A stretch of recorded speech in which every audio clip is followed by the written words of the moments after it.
warahmatullahi wabarakatuh. Perkenalkan, nama saya Mufliatun Nikmah, NPM 0620115641, kelas 3B, Prodi Kesehatan Masyarakat, Fakultas Ilmu Kesehatan Universitas Pekalongan.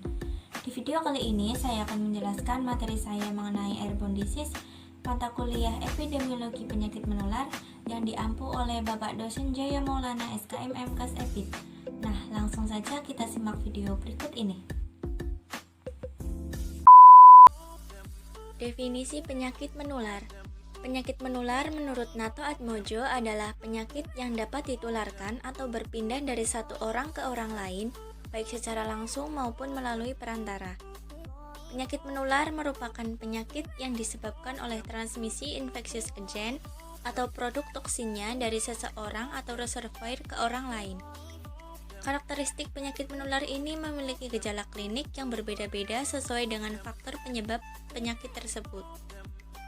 Berdasarkan manifestasi klinik, karakteristik penyakit menular meliputi spektrum penyakit menular, infeksi terselubung atau tanpa gejala klinis, dan melalui sumber penularan. Media penularan penyakit menular ini bisa melalui air, udara, makanan, penularan langsung dari hewan ke orang lain, dan bisa melalui vektor. Salah satu yang rentan berbahaya yaitu penyakit yang ditularkan melalui media udara atau biasa disebut dengan airborne disease. Selanjutnya ada definisi dari airborne disease. Airborne disease merupakan penyakit yang disebarkan melalui udara dan ditularkan melalui perantara media udara. Penyakit ini disebabkan oleh patogen seperti virus, jamur, dan bakteri. Airborne disease ini dapat ditransmisikan melalui udara saat kita bernafas, berbicara, bersin, batuk, dan aktivitas lainnya yang menghasilkan partikel-partikel atau yang biasa disebut dengan droplet.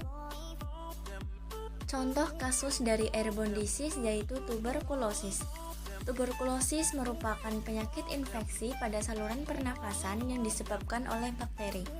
Penyakit ini disebabkan oleh bakteri Mycobacterium tuberculosis yang telah menginfeksi hampir sepertiga penduduk dunia, dan sebagian negara di dunia tidak dapat mengendalikan penyakit tuberkulosis. Penyakit ini dapat menyerang berbagai organ, terutama paru-paru. Apabila penyakit ini tidak diobati dan pengobatannya tidak tuntas, dapat menimbulkan komplikasi berbahaya hingga dapat menyebabkan kematian. Gejala dari penyakit ini yaitu batuk berdahak, batuk darah, sesak nafas, badan lemas, nafsu makan menurun, berat badan menurun, berkeringat di malam hari tanpa kegiatan fisik, nyeri dada, dan bisa menimbulkan demam. Faktor risiko penyakit tuberkulosis. Pertama, faktor lingkungan. Kedua, faktor kepadatan penghuni rumah. Ketiga, faktor kelembaban rumah. Keempat, faktor ventilasi udara. Dan yang terakhir, faktor cahaya matahari. Dalam perspektif epidemiologi yang melihat kejadian penyakit sebagai hasil interaksi antar tiga komponen agen, host, dan environment, dapat ditelaah faktor risiko dari simpul-simpul tersebut. Dalam sisi host, vulnerabilitas terhadap infeksi Mycobacterium tuberculosis sangat dipengaruhi oleh daya tahan tubuh seseorang pada saat itu. Pengidap HIV/AIDS atau orang dengan status gizi buruk lebih mudah untuk terinfeksi dan terjangkit penyakit tuberkulosis. Mekanisme penularan penyakit tuberkulosis. Sumber penularan berasal dari penderita tuberkulosis melalui media udara. Saat batuk atau bersin, penderita menyebarkan kuman ke udara dalam bentuk droplet atau percikan dahak. Droplet yang mengandung kuman dapat bertahan di udara pada suhu kamar selama beberapa jam. Orang dapat terinfeksi jika droplet tersebut terhirup masuk ke saluran pernafasan.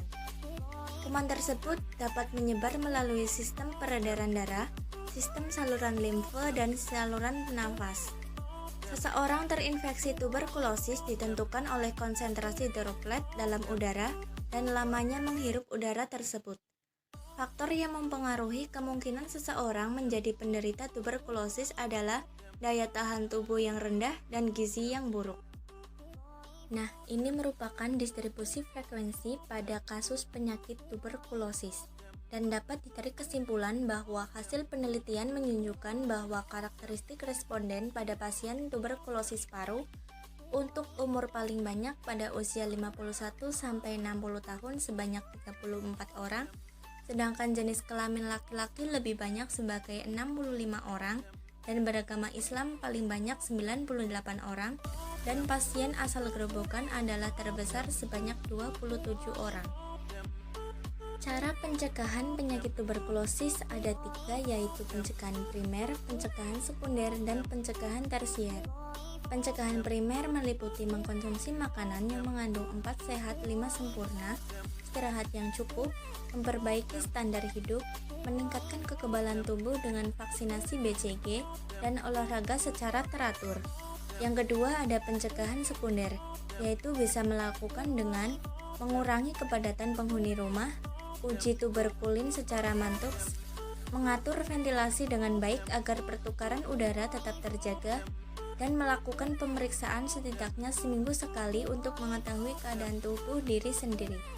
Yang ketiga ada pencegahan tersier, pencegahan dengan mengobati penderita yang sedang sakit dengan obat anti tuberkulosis dengan tujuan untuk menyembuhkan pasien, mencegah kematian, mencegah kekambuhan, memutuskan rantai penularan, dan mencegah terjadinya resistensi kuman. Adapun upaya pengendalian penyakit tuberkulosis. 1. Membudidayakan perilaku etika berpatuk. 2. Membudidayakan perilaku hidup bersih dan sehat. 3. Peningkatan daya tahan tubuh. 4. Penanganan penyakit penyerta tuberkulosis. 5. Melakukan pemeliharaan dan perbaikan kualitas perumahan dan lingkungannya sesuai dengan standar rumah sehat. 6. Penerapan pengendalian penyakit tuberkulosis di fasilitas pelayanan kesehatan dan di luar fasilitas pelayanan kesehatan. Kebijakan nasional dan internasional terkait program pengendalian penyakit tuberkulosis. Pertama, diagnosis TBC sejak dini. 2. Keterlibatan aktif masyarakat, organisasi sosial kemasyarakatan, dan pemberi layanan kesehatan baik pemerintah maupun swasta. 3. Penerapan layanan kesehatan semesta dan kerangka kebijakan lain yang mendukung pengendalian tuberkulosis seperti wajib lapor, registrasi vital, tata kelola dan penggunaan obat rasional serta pengendalian infeksi.